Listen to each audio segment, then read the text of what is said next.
Thank you, Lord. Thank you that we can gather together in your name this morning.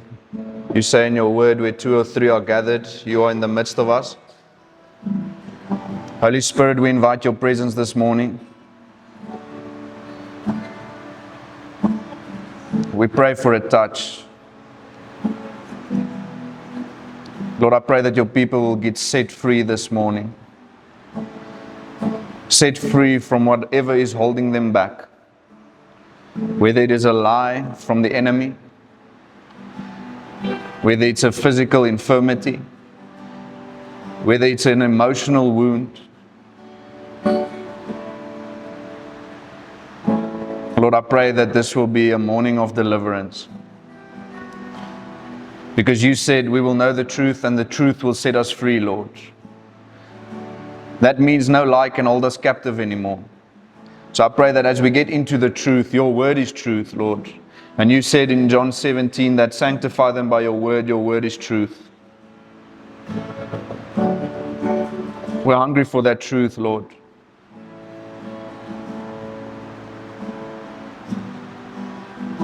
We're hungry for you. In a lost and dying world, we cry out to you. You are our hope. You are our light. You are our fortress and our rock. Thank you, Lord, that we know you're totally in control. You're still the sovereign God.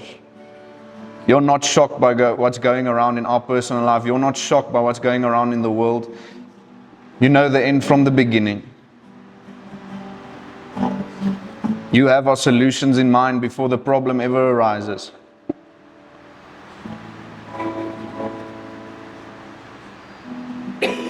We trust in you. We hope in you. We love you and we adore you. I pray that you will anoint my lips like you anointed the lips of Isaiah, Lord. I pray that you will anoint these people's ears this morning to receive the truth. I pray that the veil will be lifted off their understanding, that the light of the gospel will shine on their hearts this morning.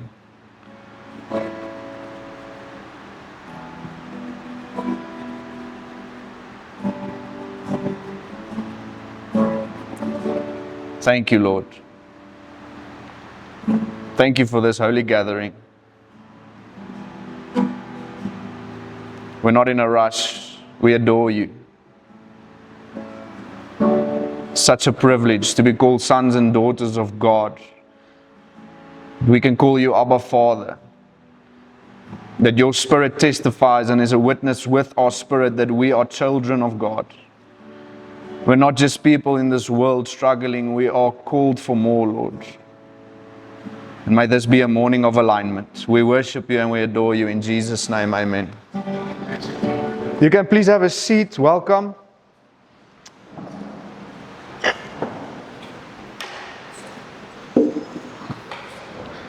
Welcome, everyone. You can please open your Bible to Obadiah chapter 1. Ja, ek's ernstig. Julle het gedink ek lag, papa. Die tye is ernstig vandag. Ons gaan 'n bietjie nee, ek joke. Obadiah chapter 1 in the Old Testament. Obadiah chapter 1.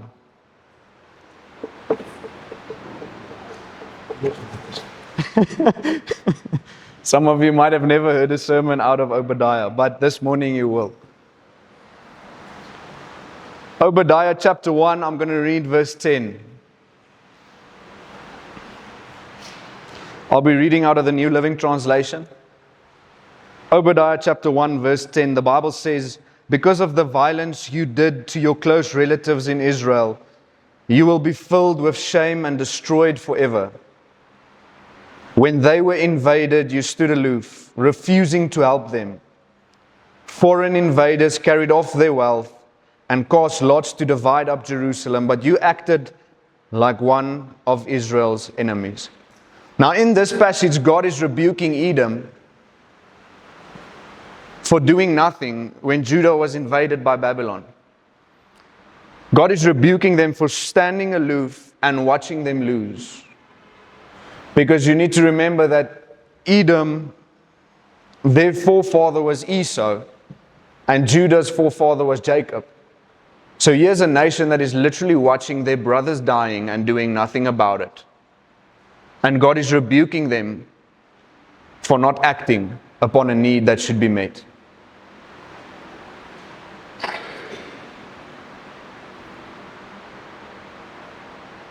So I want to remind you that there's a lot of bad in this world, if you haven't noticed it. I want to remind you that this world is currently under a temporary rule of the kingdom of darkness. Satan is the prince of this world, and there are people in control in certain businesses and in certain governments that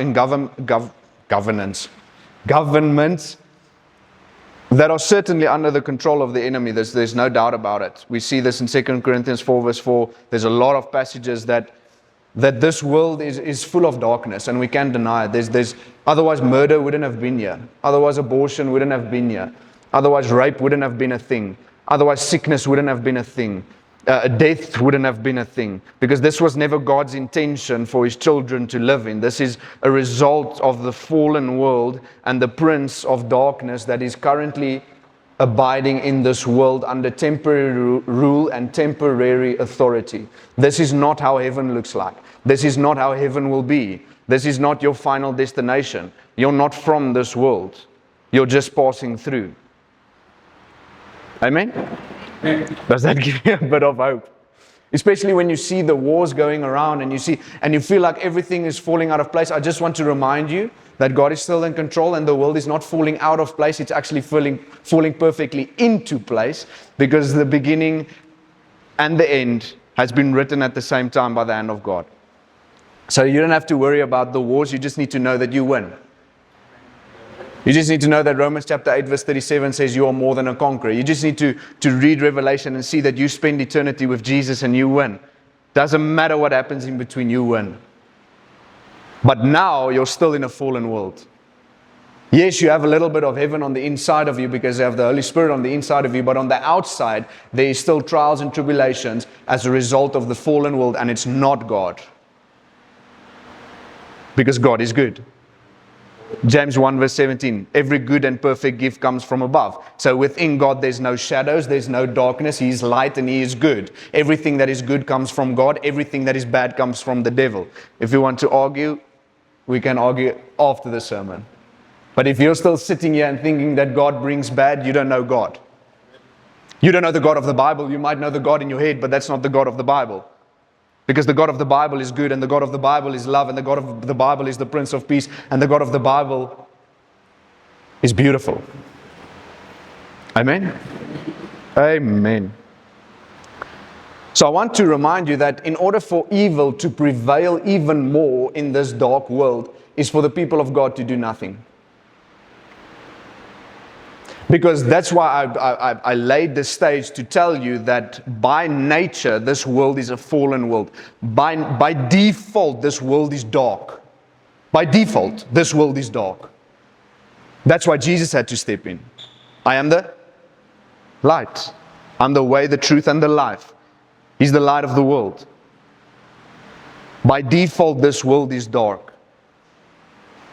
So in order for this world to stay dark, to remain dark, to keep on decaying, just requires the people of God to do nothing. For the evil people in this world to prevail, the people of God just has to sit back and do nothing.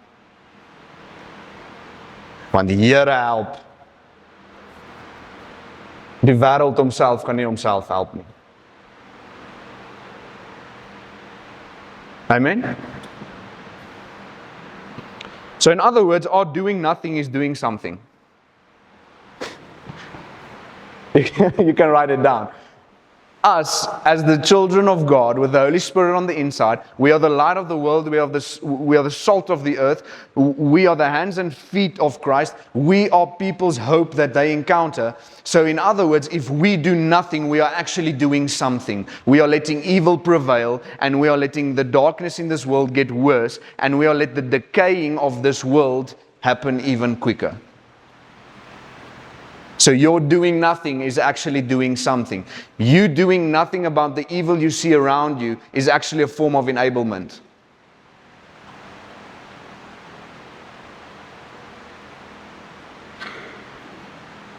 Dit is nie 'n lekker diens nie, so julle maar lank sit. Ek moet nou begin. Dis dalk nie 'n lekker diens nie, maar dit is 'n goeie diens. Because feel good messages keep people bad and uncomfortable messages make people good. So this morning I want to tell you that if you see evil around you, if you see struggle around you, if you see darkness around you and you do nothing about it, you are actually enabling that darkness to prevail even further. Because I don't know how many of you have seen God send an angel and figure everything out around you. It's not necessarily how He works. He uses people. He uses His children. Right throughout the Bible, He used Abraham. He used Noah in a world of darkness. He used Noah. He didn't use an angel to bring some light into a world full of darkness. He used a person. And he used a person to go and help other people, to save them from a lost and dying world. And the principle is still the same today. God uses His children. God uses people. He desires to use us to be His hands and His feet. So in other words, God does not like the darkness that's going on in this world. Now we're busy complaining to God instead of being the solution. Because God wants to use us to do something about the darkness. So in other words, if you don't like your life, do something about it. If you don't like the darkness that's around you, do something about it. Shine your light. If you don't like the decaying that's happening around you, do something about it. If you don't like the sin that's running around in your life, do something about it. Because you doing nothing is doing something, and it's a form of enablement to keep people in the dark. And this is why God is rebuking Edom, because they did nothing, and they thought them doing nothing was just them doing nothing, and they left it up to God. And God is rebuking them and saying, I'm not going to save Judah, but I'm rebuking you because you stood and watched how they were being destroyed, how they were being killed and murdered, and you did nothing about it.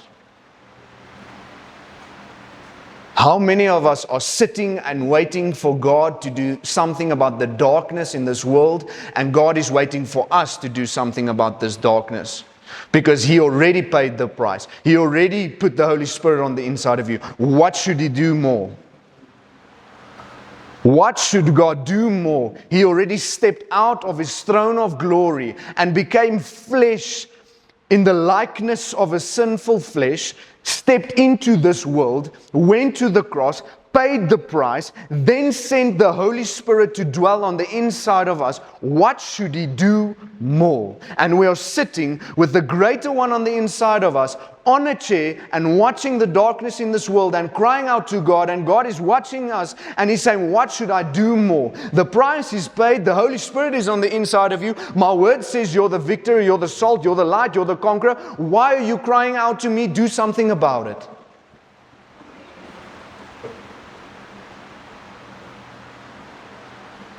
Amen? Amen. Go to Matthew chapter 5. Matthew chapter 5 verse 13. Matthew chapter 5 verse 13.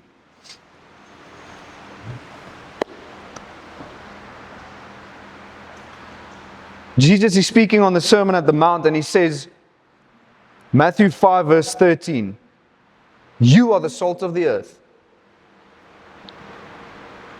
But if the salt loses its saltiness, how can it be made salty again? It is no longer good for anything except to be thrown out and trampled underfoot. That's not a feel-good message. Jesus is telling His disciples, you are the salt of the earth, but when you lose your saltiness, you're good for nothing.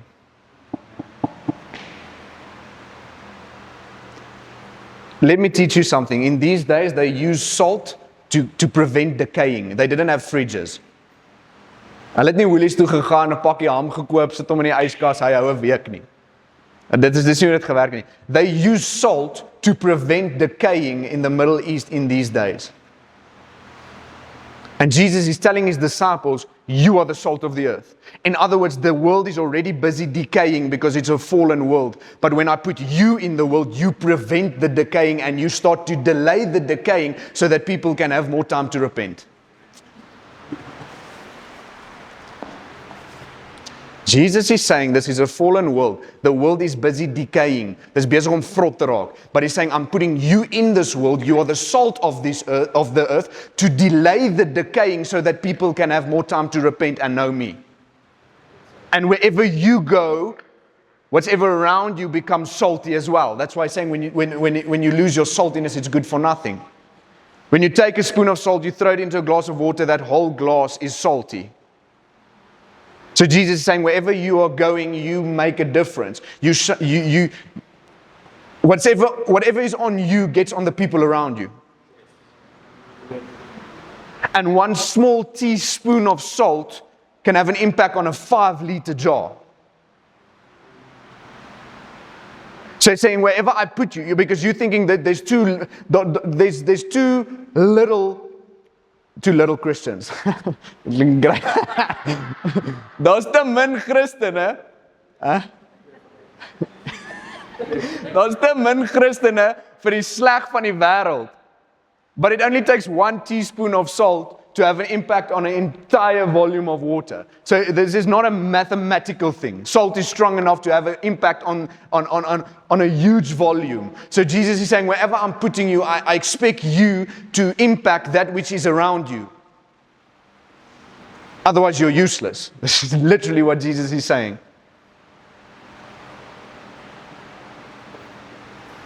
So in other words, he's saying this world is decaying, but I'm putting you there to delay the decay. I'm putting you there to make a difference. I'm putting you in that workplace to make a change. I'm putting you in that family to make a change. I'm putting you around that friends to make a change. Not for you to feel good because you're salt. If salt does not have an impact on those around them, then what's the purpose of salt? You throw salt in food to actually impact the entire plate.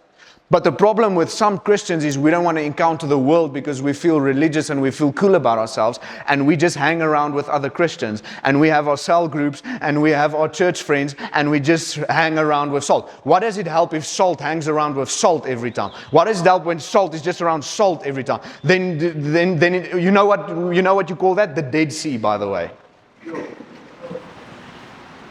The Dead Sea is salt. And when salt is just hanging around salt, it's just the Dead Sea. No one is being impacted. But when when salt gets thrown into food or into water or in anything that's not salt, it impacts that which is around it.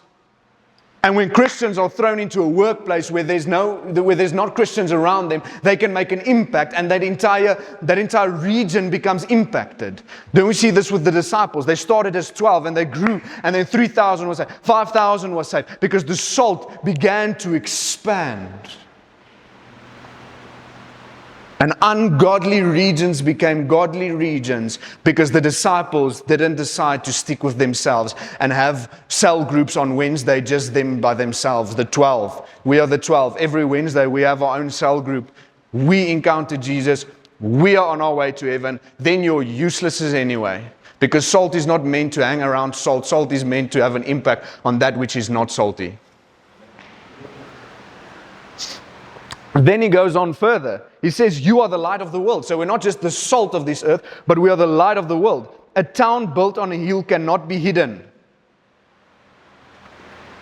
Stop trying to hide being a Christian. Stop trying to hide that you're on fire for God. Stop trying to quench that fire. The Bible says don't quench the Holy Spirit. Don't try and hide the light. Don't try and hide the passion. Be passionate. Rather get fired. A town built on a... Vir 'n grappie. A town built, moenie gefire word nie.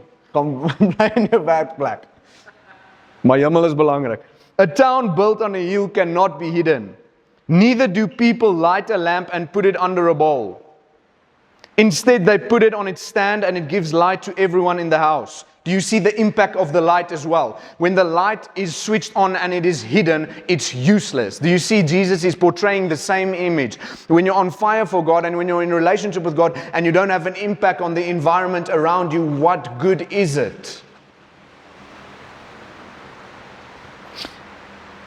Let your light shine before others. that they may see your good deeds and glorify your Father in heaven. So Jesus is not saying, let your light shine in front of others so that you can have an Instagram post, so that you can look cool, so that you can show everyone I'm a Christian. Jesus is saying, when you let your light shine in front of others, they will glorify the Father. Because when you let your laughter encounter the people around you, when you let that joy on the inside of you encounter the people around you, that peace that's on the inside of you encounter the people that's around you, they will look at the Father and they will start glorifying the Father, because they are in a lost and dying world. They have no hope. And Jesus is saying, you are the light. Because remember, in those days there were no electricity. It was pitch black dark. But when you saw a light on a hill, you walked to that light because there was a little bit of hope. And when people are seeing you, they are seeing a little bit of hope in this lost and dying world. They're seeing a little bit of peace. They're seeing a little bit of joy. They're seeing a little bit of freedom, and they will glorify God the Father.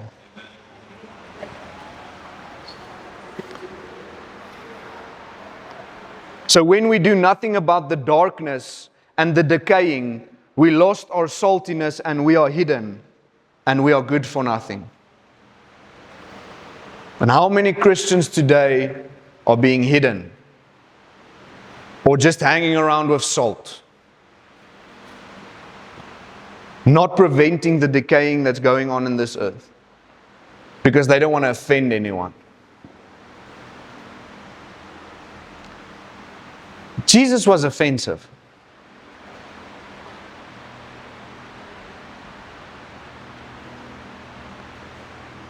I can't put that another way. Jesus did not care about offending the Pharisees because he had an eternity mindset. Because I don't care if you don't like me temporarily, I care more where you spend eternity. Because I've heard people say, I'm not going to confront them because I don't want to make them uncomfortable. Do you know how uncomfortable they will be in hell?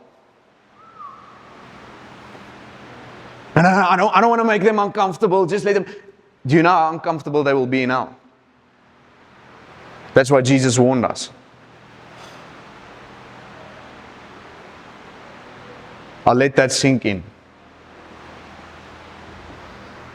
Because you're not here to be liked by everyone. You're here to be the salt and the light, to be a hope, to bring peace, to help people on the right path, so that we can all go to heaven and be with Jesus. You're not here to be liked by everyone. You're not meant to be a people pleaser, because you will not stand in front of people one day and then people will say, well done, good and faithful servant. They will either be burning or they will also face the judgment seat of Christ. So either way, why are you trying to please another person? Why are you trying to please another person when that same person has to give an account to the same God that you have to give an account? I'd rather just try to please the God. Because it's God that will say, well done, good and faithful servant. Or depart from me, I never knew you, you doer of iniquity. You get to choose. But the point I'm making is, why do we care about what people think when we have to give an account to God one day? That person that you're so worried about also has to give an account to God one day.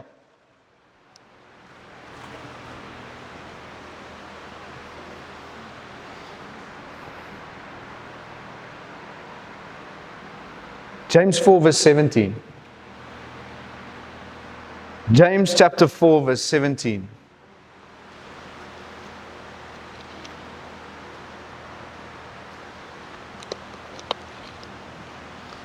James chapter 4 verse 17 says, if anyone then knows the good they ought to do and doesn't do it, it is sin for them. If anyone then knows the good they ought to do and does not do it, it is sin for them. You know too much good for you not to do that good. You know too much. And if you do nothing about the good that you know, and you don't share the good that you know, and you sit around and do nothing about the fact that people are on a lost and dying path, the Bible says it is sin for you because you know better. Jesus said, others must see our good deeds so that they can glorify the Father. But they can't see your good deeds if we don't do them. Let's start there. Because I've talking about the fact that don't hide yourself, don't be shy, don't be afraid of confrontation. But Jesus also said they should see your good deeds. So how can they see your good deeds, glorify the Father, if you don't even do your good deeds?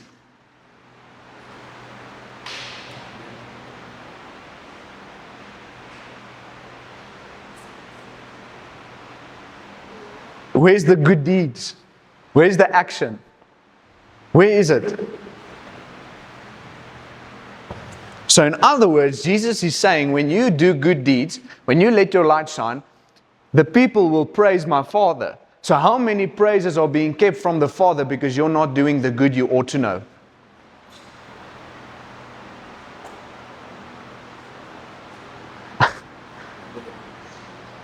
I'll say that again. Jesus is saying when the people see the good deeds, when they see the light, they will glorify the Father. Then James is teaching us when you know good and you don't do it, it is sin. Why?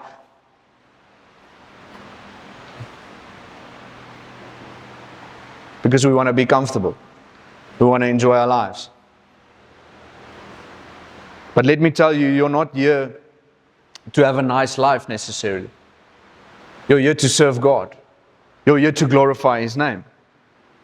So in every aspect of your life, everything should be pointing to God, and the people around you should be influenced that they start glorifying God because of your life.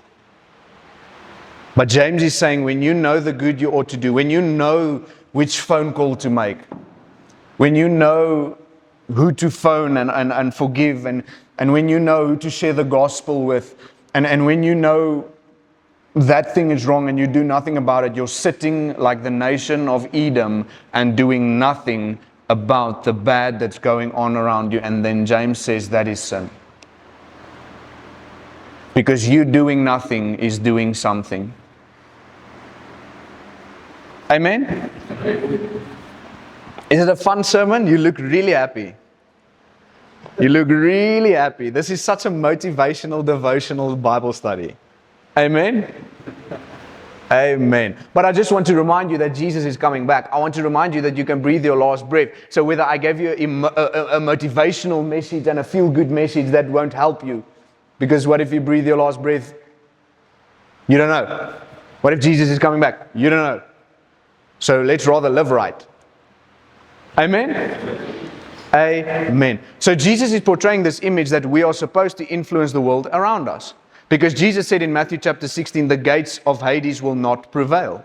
So why aren't we taking territory? Why aren't we taking ground? Jesus wants us to have an impact on the lost and dying world. And in other words, He's saying the gates of Hades will not prevail. The gates is defensive, not offensive. So we are the ones that are supposed to be the ones that are actually taking the ground, taking the territory. The gates of Hades will not prevail, meaning the territory which the enemy has, which he's trying to keep. When we step and when we share the light, when we go and take territory, that gates will not prevail. That means there is gates set up right now. But Jesus is saying it's time for us to take territory like He told Joshua in Joshua chapter 1 verse 3, every place that the sole of your foot tread, I've given it unto you. So Jesus is saying, you have the greater one on the inside of you. Greater is he that is in you than he that's in the world. So every place that the sole of your foot tread, you are taking that territory, not because you're cool, but because you have God on the inside of you. And then the gates of Hades will not prevail because we are on the offense and we actually win souls and keep people from going to hell because we share the gospel with them.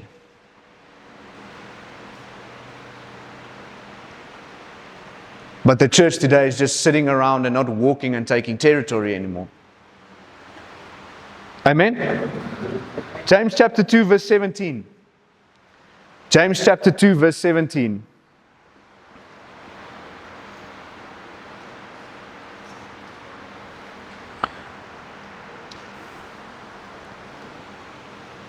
The main reason that we don't make an impact is because we don't know what faith is.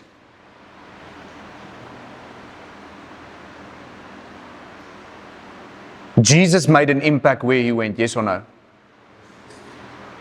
Jesus said in John 14 verse 12 that you will do even greater things that I have done, yes or no? So are you called to make an impact, yes or no? Are you called to be the salt or the light? Why don't we make an impact then?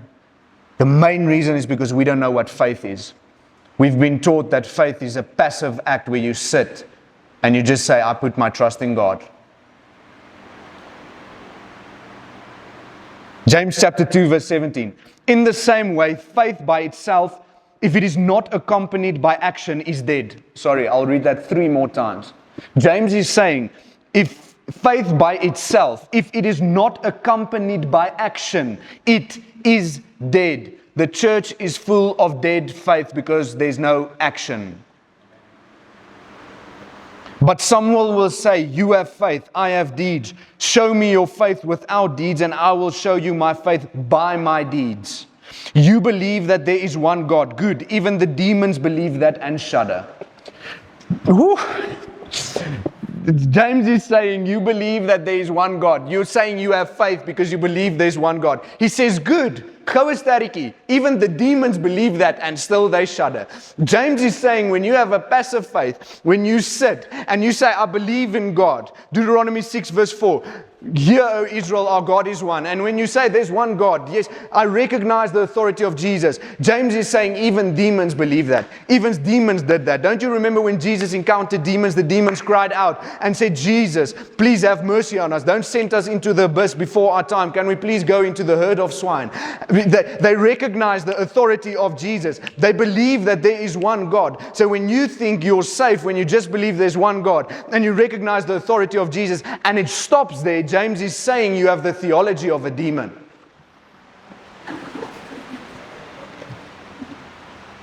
It's not my words. Everyone has... Almal was het 'n vorm van skool gehad, hoop ek.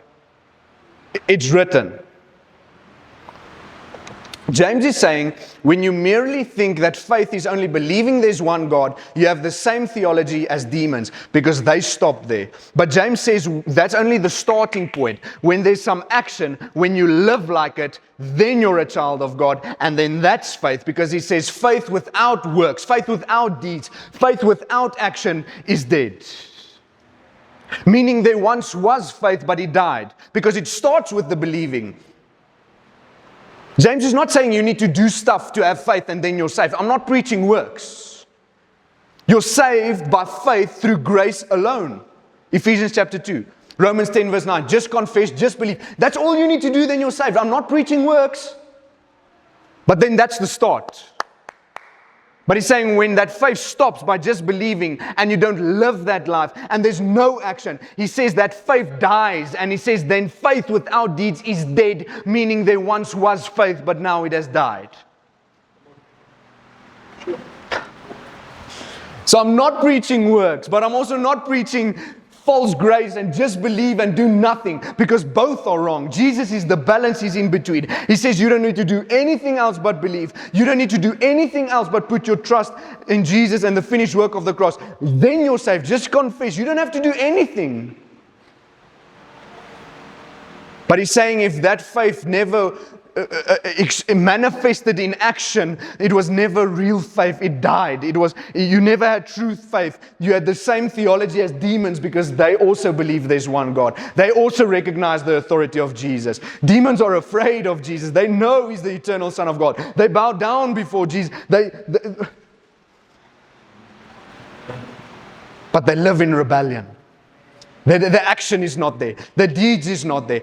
And how many Christians think they're safe because they say, I believe in Jesus, but the action is not there. The deeds is not there. The heart is not there. You're living just like a demon and not like Jesus.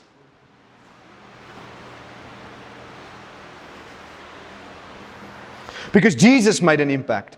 Paul made an impact. Peter made an impact. There was action.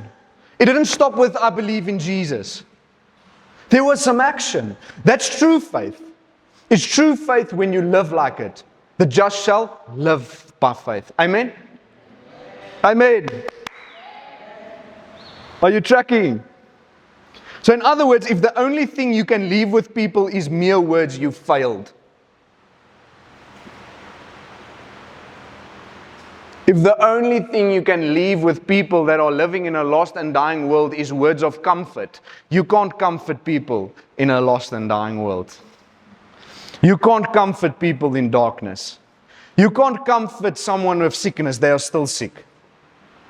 You can't comfort someone with words that is living in poverty because you go home to your house and you feel good because you gave some word of affirmation and comfort, and they go home, hopefully to home, and some of them don't even go to home, where there's no food, they're still hungry. So their hungry tummy is speaking louder than the words of affirmation that you spoke because you felt religious. When the only thing you can leave with someone is mere words, it is useless. And this is why James is saying when your faith is mere words and you just say, I'm good, but there's no action. He's saying you're no salt, you're no light, and you're no good. Because people are hungry, people are sick, people are on their way to hell, they don't know better, people are broken, people are hurt, and we do nothing about it, but we're apparently the light and the salt and the children of God. Most people are not living this life of Jesus because Jesus was not a motivational speaker. Most Christians today are motivational speakers. Want to give a scripture, want to give a quote, and then leave people in the hurt. Leave people in their dying. Leave people on their way to hell. Do nothing about the fact because we just want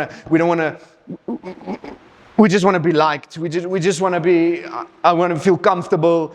You're just a motivational speaker and there's no action, there's no salt, there's no life, there's no light. And I'm preaching to myself, by the way. I'm preaching to myself. Amen? Luke chapter 10. Luke chapter 10. I'm throwing a lot of scriptures, this so that you know I'm not here to make a point. I'm just here to show you what the scripture is saying. Luke chapter 10 verse 30. I'm going to read out of the NIV. Luke chapter 10 verse 30.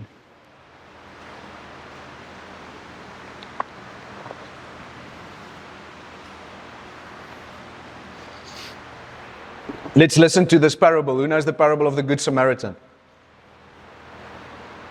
Amen. We're going to read it. Luke chapter 10 verse 30. In reply, Jesus said, a man was going down from Jerusalem to Jericho when he was attacked by robbers. Fallen world. Fallen, lost and dying, dark world. Attacked by robbers. They stripped him of his clothes, beat him, and went away, leaving him half dead. A priest happened to be going down that same road.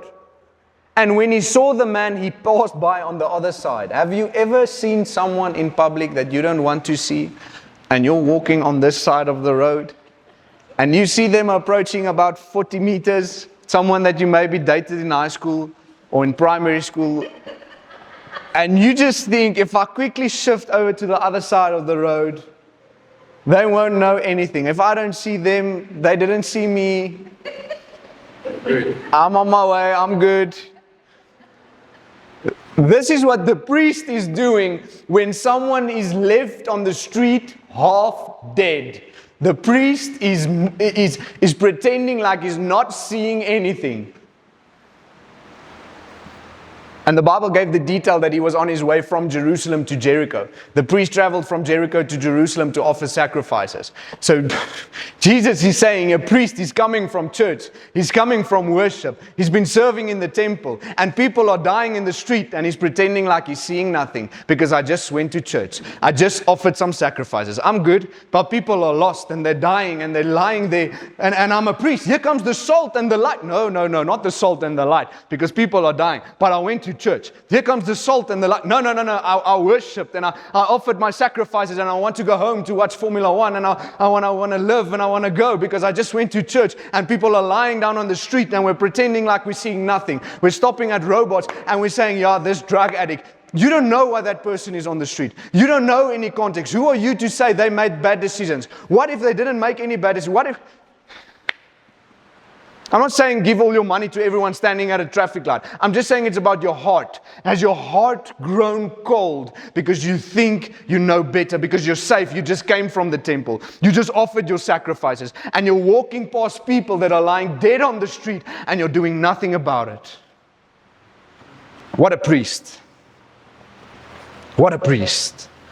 With these smart clothes, with these religious clothes and cloves and coats and He was a priest. He offered sacrifices. He was. Whew. So too a Levite. Here comes a Levite, another person serving in the temple. Surely he will help. Because remember, there's more than one Christian. Because maybe the priest told himself, there's a lot of people that can help. I'm in a rush, so maybe if I don't do anything, someone else will help him. It's not that my heart is grown cold. I want to help them, but I just don't have time. I'm on my way to this. I need to go. There's more than one Christian in this. They will help. Someone will help, right?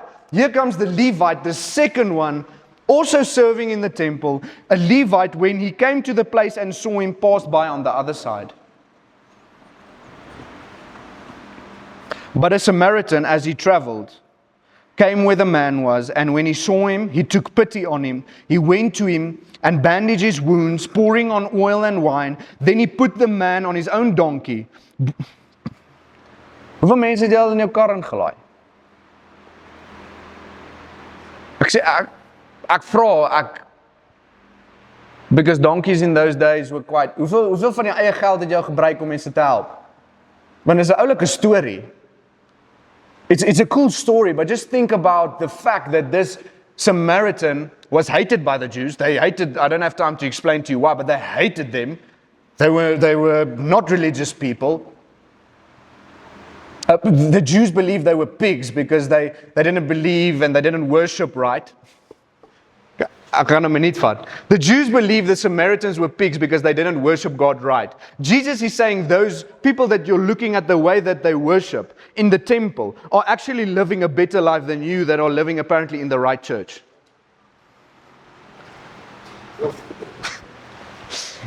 Here help. I can explain to you the history, but the Samaritans worship God on Mount Gerizim. The Jews worship God in Jerusalem. And the Jews looked down on the Samaritans and said they worship God wrong. And the Jews think they worship God right. Now Jesus is saying, you think, Jews, that you worship God right because you worship me in Jerusalem and you have the temple and the sacrifices, and you look down on the Samaritans because the way that they have church. But when we look at your life in between the church services, who lives more like Jesus? You in apparently the right church, or you in the weak? Because we think when we're in a right church, we're good. En jy dink mense in dopperkerke is nie reg nie, maar die ou in die dopperkerk lewe baie meer soos Jesus deur die week as die ou in die happy clappy kerk. Because it's not about a Sunday religion, faith, it's about how you live. And Jesus is saying the Samaritan was more a neighbor than the priest and the Levite, who apparently worshipped right, but lived wrong. Because worship is not singing, worship is a surrender of the heart. Worship is your action during the week. Worship is a way of living. And God is saying the worship from this Levite and this priest is irrelevant because they don't live like the salt and the life. And this filthy Samaritan that apparently don't know how to worship knows how to live.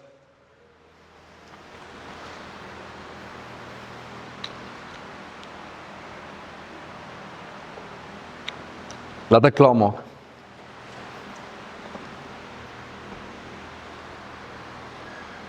But scriptures, sermons, and words of affirmation wouldn't have helped this man. He was half dead, lying on the ground. No money. Robbed. You can know all the scriptures. You can memorize as many scriptures if you want to. But if you don't live any one of them, what good is it you memorized all of them? Because you quoting a scripture for someone that is hungry does not help their hunger. You preaching a sermon to someone that is dying of cancer does not take away the cancer. Your sermon and your scriptures and your words of affirmation won't help these people. So if we decide to help, because remember they walked past. Let's say the priest and the Levite did not walk past. They decided to help. If they decided to help, how would they help? Would it be words of comfort? Would it be a sermon? Would it be scriptures? Would it be a prayer that's not even filled with faith? Just, I want to tick a box because I prayed for them. I want to feel good because it's comfortable for me. I can quickly pray for them and go on to what I want to do now. And go on to what I need to do now. They are not helped. But I tried. So if we decide to help people, if we decide to be the light and the salt of this earth, are we willing to be uncomfortable? Are we willing to set our priorities aside to be the hands and the feet of Jesus? Because imagine if blind Bartimaeus called out to Jesus, Jesus, Son of David, have mercy on me. And Jesus said, kom ek vertel net gou vir jou, die beste chom. And he just gave a motivational quote or a scripture. That's not blasphemous, by the way. I'm just trying to, because Jesus was a real man, fully God, fully man, who was in conversations. So it's not blasphemy of me to try to show you an image how Jesus actually helped a man instead of how the church today would actually offer to help a man. Because if blind Bartimaeus cried out and Jesus gave him a sermon, blind Bartimaeus would have stayed blind.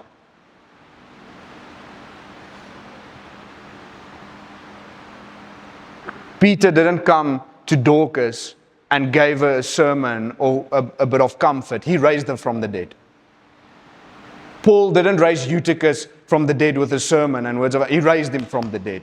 He lived by faith. There were some works and some action, and he lived by faith. And they were the salt and they were the light, and they shake the darkness around them. Because, yes, this is a lost and dying world, but you have the light. You have the hope. So don't look for it on the outside. Make a difference from within. You're never too important. The priest and the Levite was apparently so important. Coming from the temple, going somewhere, someone will help him. It's just weird to me that Jesus, the eternal Son of God in Mark chapter 5, was on his way to raise Jairus' daughter from the dead. Do you agree with me that when you're on your way to raise someone's daughter from the dead, that's important? Raise your hand.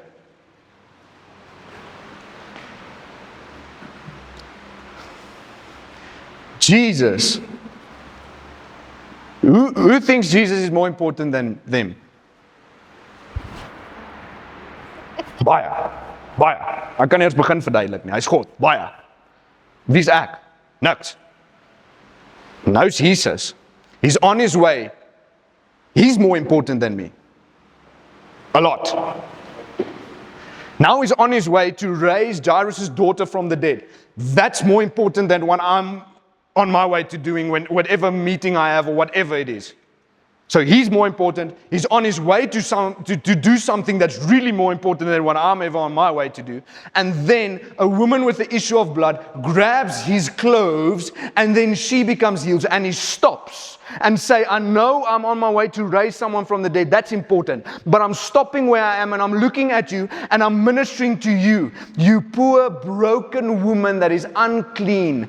The eternal Son of God stopped because she grabbed his clothes and looked at her and said, your faith has made you well. Jesus didn't think he was too important to minister to a broken, poor woman on his way on an important mission. And we are on our way to a meeting and we don't help someone. Who are we? Who do we think we are? How many pastors today, how many Christians today would walk on their way to somewhere in Menlyn, Maine on a meeting, and a poor, broken person, don't read the scripture and think it's a story. A poor, broken woman with the issue of blood that hasn't showered for days grabs your clothes. How would you react? Make it practical. They are stinking. They are dirty. They have nothing. They are despised. They are dirty. You're on your way to a meeting and they grab your Kingsley Heath t-shirt. What do you do? What do you do? Do you stop and minister to that person? Do you help that person? Or do you just shrug it off and saying, call the police, that's weird, I'm on my way to a meeting?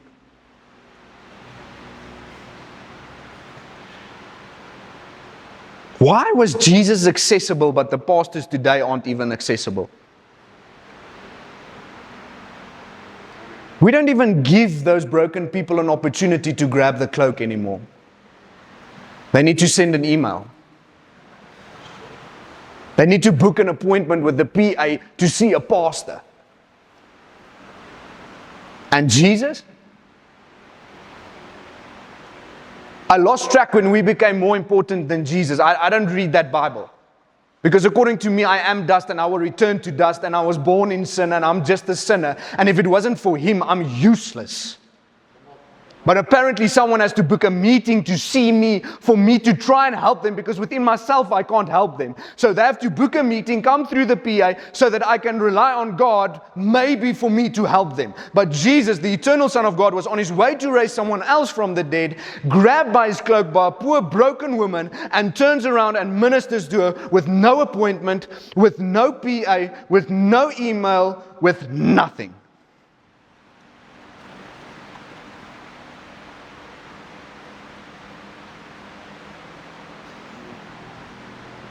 But today, we can't get through the 60 bodyguards to get even to the pastor.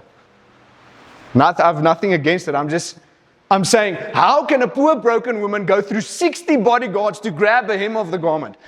I don't know if that's possible. Ek dink Pieter Stef de Tooy sal sukkel om deur daai bodyguards te kom. Nou wil jy 'n vrou moet op haar knieë kruip met 'n siekte om te vra vir hulp.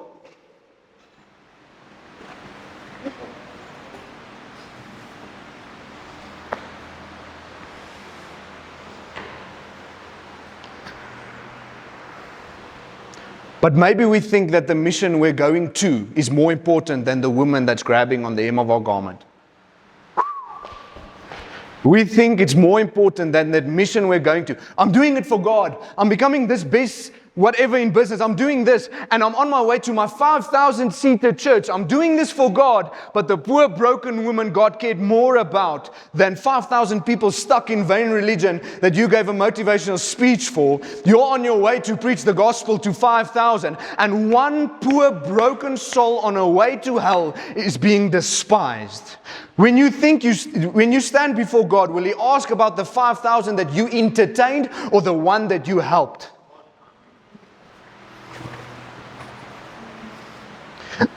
Because if I tell you, you have the opportunity to contribute in the eternity of someone.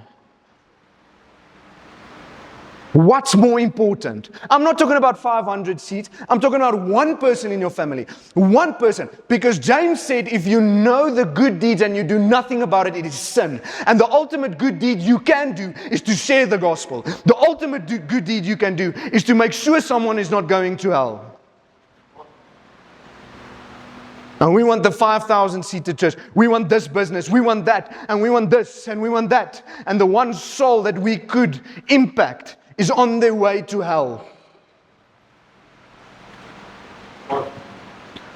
What does the multitude help? What does the money benefit? Because the Bible says when you die, you stand before God. You will put everything on an altar, and the fire of God will consume it. And when it was wood, hay, and stubble, it will be consumed. And everything the church is chasing today is wood, hay, and stubble. And the fire of God will destroy most of the churches today because it's built on wood, hay, and stubble. Because it's about motivation, it's about comfort, and the businesses we're building is only about money. And we're not saving souls anymore.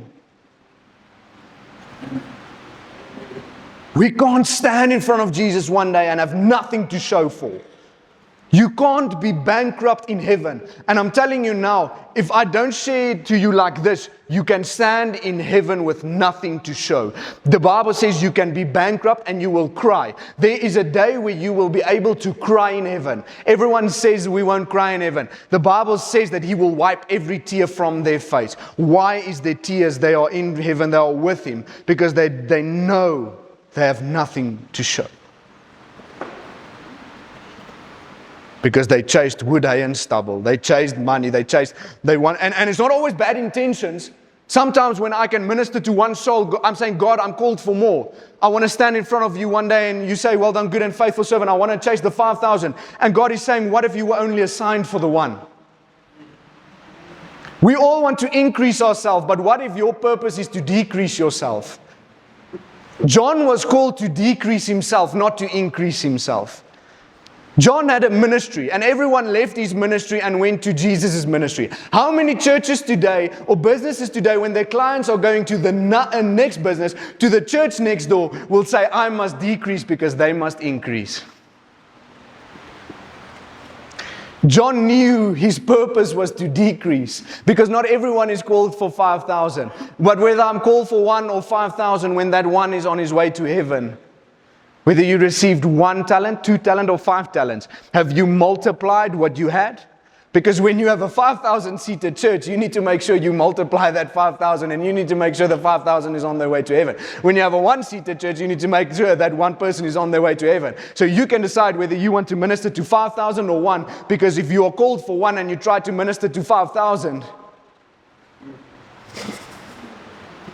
because God does not care about the numbers, He cares about how many of His children is actually in heaven. God is not willing, Peter said, God is not willing that any should perish, but He's waiting. He's waiting. Everyone is saying, why is the war going on? Why is Iran? Why is it happening? Why is Jesus not coming back? Why is He not stopping the darkness? Why is He doing it? He's asking you to win souls, because Peter is saying He's not willing that any should perish. So He's waiting for everyone that is called by Him to come to salvation, and then He will come back. But if we're not actively winning souls, what are we doing? What are we doing?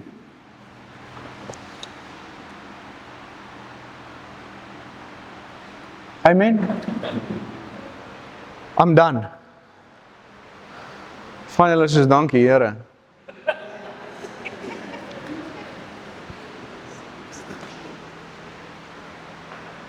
We are a church in a gym.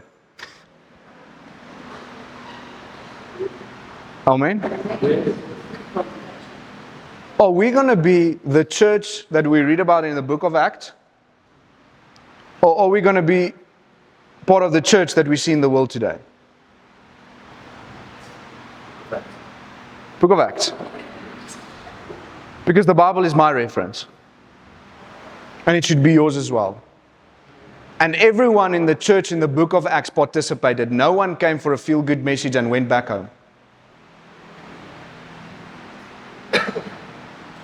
So let's make an impact, every one of you. Let's go actually win souls, whether it's in your family, whether it's in your business, because you are called to ministry. You're not called to be a church member, because that faith is dead faith. You're called to help people. You're called to be the light and the salt and share the gospel. That's the ultimate good deed you can do. If you don't have money, go read Acts chapter 3. Peter and John were walking on their way to worship, on their way to the synagogue. They stopped.